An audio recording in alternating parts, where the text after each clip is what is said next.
karena kan yang memiliki kan tergantung yang kasih saham. Tuh. Anggaran laba ditahan atau laba yang belum ada tujuannya.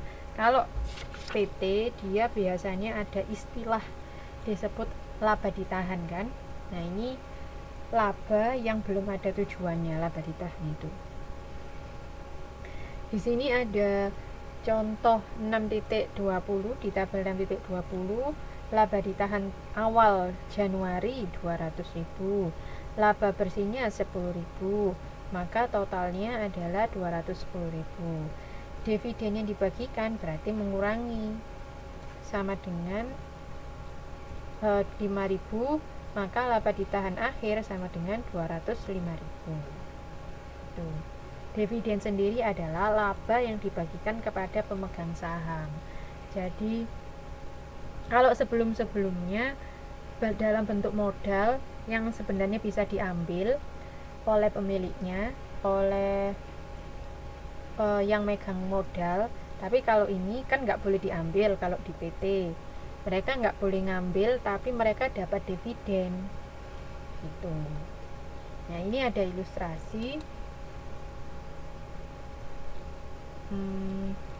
ilustrasi mengenai PT Kecap Sehat. Mempunyai laba ditahan awal 1081.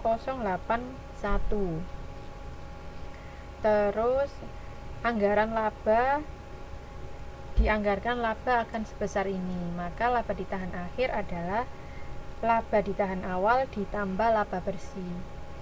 Nah, laba ditahan akhir sama dengan 1820 untuk triwulan 1.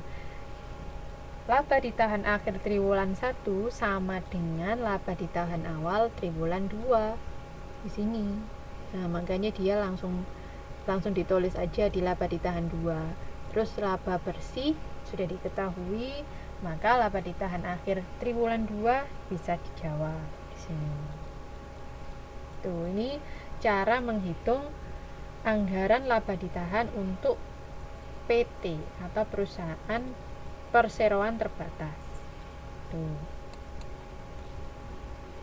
Nah, sekarang kalau koperasi dan PT adalah badan usaha berbadan hukum, didaftarkan pada Departemen Kehakiman dan diumumkan dalam lembaran negara.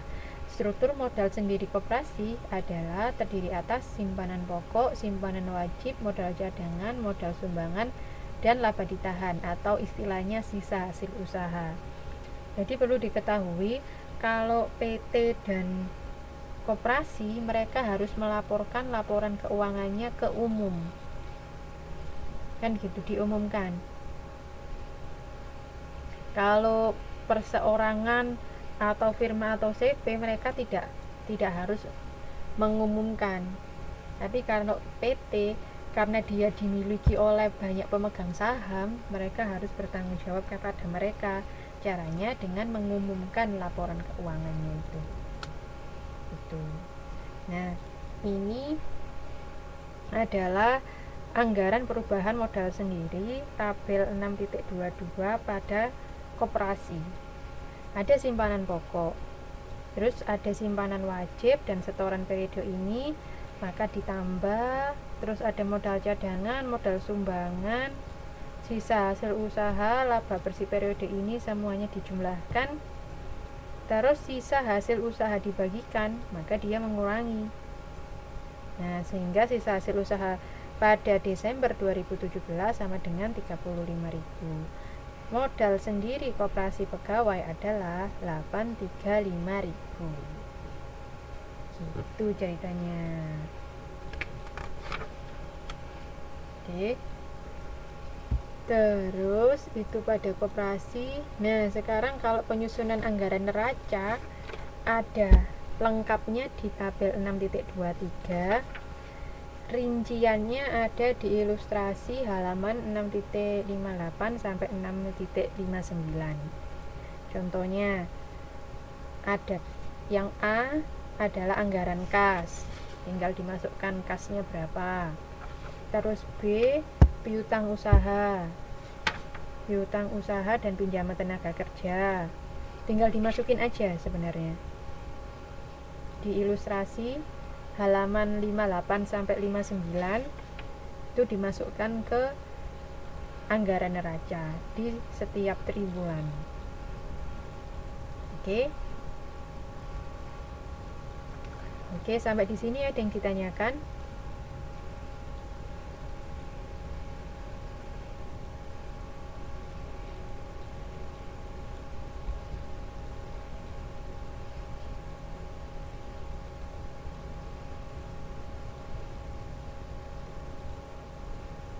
Oke. Nah, kalau enggak ada, ya betul-betul Mbak. Sebisa mungkin dibaca-baca lagi ya. Nah, kalau enggak ada pertanyaan, ini ada latihan. Ini bukan tugas. Teman-teman silakan latihan sendiri. Tes formatif 1 dan tes formatif 2. Semoga ini bisa membantu teman-teman nanti saat mengerjakan ujian. Oke. Baiklah. Kalau tidak ada pertanyaan, saya cukupkan sekian. Silakan dibaca lagi, terutama untuk membuat anggaran utangnya. Tadi kan agak bagaimana gitu.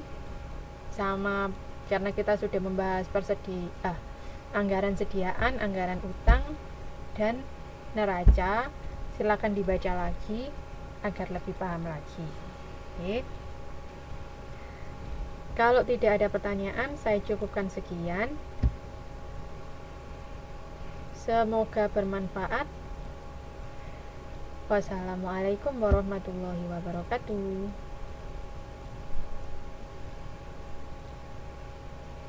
Selamat malam.